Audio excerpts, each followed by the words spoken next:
नमस्कार दोस्तों, स्वागत है आपका एग्ज़ाम बुक चैनल में। दोस्तों, जैसा कि आपकी आंसर की जो है वो आ चुकी है और कुछ ही देर में हो सकता है रात में 11-12 बजे तक या फिर कल की डेट जो है वो आपके लिए काफ़ी बड़ा दिन होगा। कल की डेट में भी आपका रिज़ल्ट जो है आ सकता है। विद इन 24 आवर्स आपका रिज़ल्ट आ सकता है। जैसा कि यूपीएसआई में हुआ था वैसा ही यूपीएसआई में होने वाला है।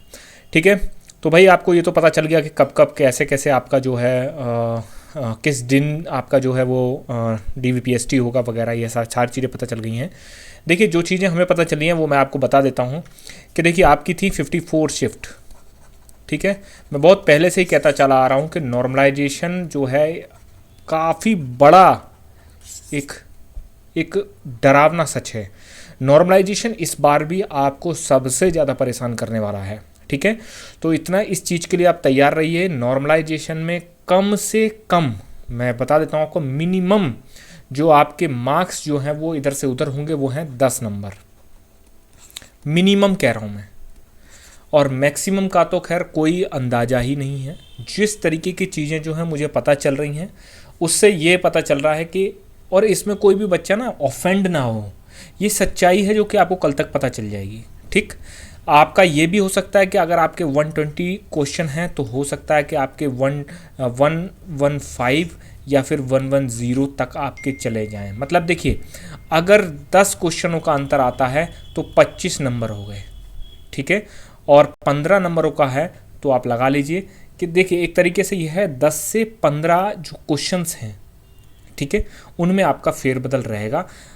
54 शिफ्ट का नॉर्मलाइजेशन करना एक सबसे बड़ा हेडेक का काम है भर्ती बोर्ड और कंपनी के लिए। क्यों भाई, कुछ भी किसी भी लड़के का अगर हाई स्कोर का अगर वो लिए बैठा है और उसका स्कोर डाउन होता है, इतना ध्यान रख लेना, जो आपको अभी तक 150 140 वाले जो दिख रहे हैं, नॉर्मलाइजेशन पे सबसे ज़्यादा इम्पैक्ट इन्हीं लोगों को पड़ने वाला है।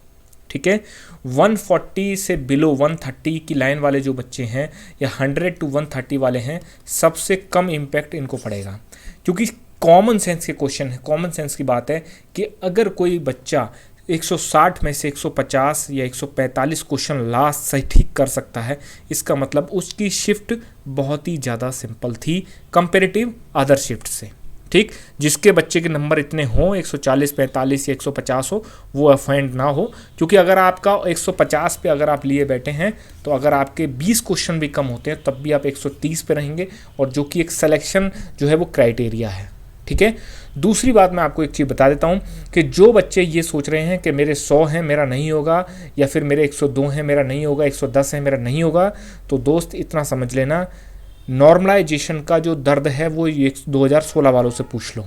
ठीक है, जब 50% लाने के बाद, जो कि स्टार्टिंग में ये क्राइटेरिया था, और जो शुरुआत के भर्ती बोर्ड के अध्यक्ष थे जिन्होंने वो 2016 वाला रिटन एग्ज़ाम कराया था, उनका क्लियर ये मैसेज था कि हम सबसे पहले उन बच्चों को लेंगे जो 50% क्वालिफाई करेंगे। क्योंकि उस समय 50 परसेंटाइल का कोई मतलब नहीं था, 50% का था। इसी बेस पर वो डबल बेंच में इलाहाबाद हाई कोर्ट से जीत गए थे। लास्ट में आके भाई भर्ती बोर्ड के फेवर में गया, और वो फेवर में जाना कहीं ना कहीं आपकी भर्ती के लिए एक नेगेटिव पॉइंट भी है। क्योंकि भर्ती बोर्ड अब उस तरीके से ही नॉर्मलाइजेशन करेगा जो कि एक वेग नॉर्मलाइजेशन प्रोसेस, जिसका कुछ नहीं पता कैसे करते हैं। ठीक है, तो भाई इस चीज़ के लिए आप तैयार रहिए, हर एंगल से तैयार रहिए।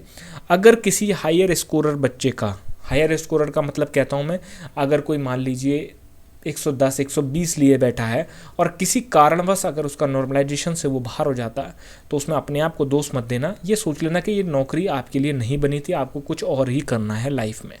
ठीक है, कोई भी किसी भी तरीके का नेगेटिव चीज़ें नहीं है, ना कुछ पॉजिटिव चीज़ें हैं। मैं आपको जो फैक्ट है वो बता रहा हूँ। 24 घंटे रुक जाइए बस, उसके बाद आपकी जो है चीज़ें क्लियर हो जाएंगी। बिल्कुल इसको दिल पे लेके मत बैठना। ठीक है, 2 से ढाई गुना बच्चे अगर पास होंगे तो ढाई गुना के हिसाब से 24,000 समथिंग जो है बच्चे आपके पास होंगे उसमें, और 24,000 समथिंग में काफ़ी बच्चों का जो है वो उसमें DVPST के लिए कॉल आ जाएगी। जिसकी नहीं आए, फर्दर अपना जो है लेखपाल 36 तरीके के एग्ज़ाम अभी पड़े हुए हैं, तो टेंशन बिल्कुल मत लेना। आज की रात या फिर कल का दिन आपके लिए काफ़ी बड़ा होने वाला है। नॉर्मलाइजेशन के झटके से, आग झटके के लिए आप तैयार रहिए। ये हमेशा झटका देता है, चाहो आप ये एक नाइटमेयर की तरह है। ठीक है, आप नहीं भी चाहेंगे तब भी आपके सपने में आएगा। तो ये चीज़ मुझे आपको बतानी थी, जो कि आपको जो है मैंने बता चुका हूँ। और बाकी भाई कल देखते हैं कट ऑफ कितनी जाती है। मैं एज़ प्रिडिक्टेड उतनी ही कट ऑफ पे हूँ, मेरे ख्याल से उतना ही जाना चाहिए। अब बाकी देखिए 2-4 नंबर ऊपर नीचे कुछ भी हो सकता है वो, ठीक। लेकिन अगर आप सोच के बैठ रहे हो कि 130 वालों का ही सिलेक्शन होगा तो आप बहुत ही गलत सोच रहे हैं, ऐसा कुछ भी नहीं है, ठीक है। लोअर एवरेज कट ऑफ जो है वो आपकी वही रहेगी 100 to 110, 100 से 110 के बीच में फॉर जनरल और आपका EWS वालों के लिए, ठीक है, लगभग इतनी रहेगी। और OBC SC ST सब 100 से नीचे वाले सेलेक्ट हो जाएंगे आपके, 90 to 100 वाले और गर्ल्स, ठीक है। कोई बहुत ही 30 मार्क वाली जो है कट ऑफ नहीं जाने वाली, ठीक। बाकी फर्दर अपडेट जो भी होगा वो आपको बताया जाएगा। धन्यवाद।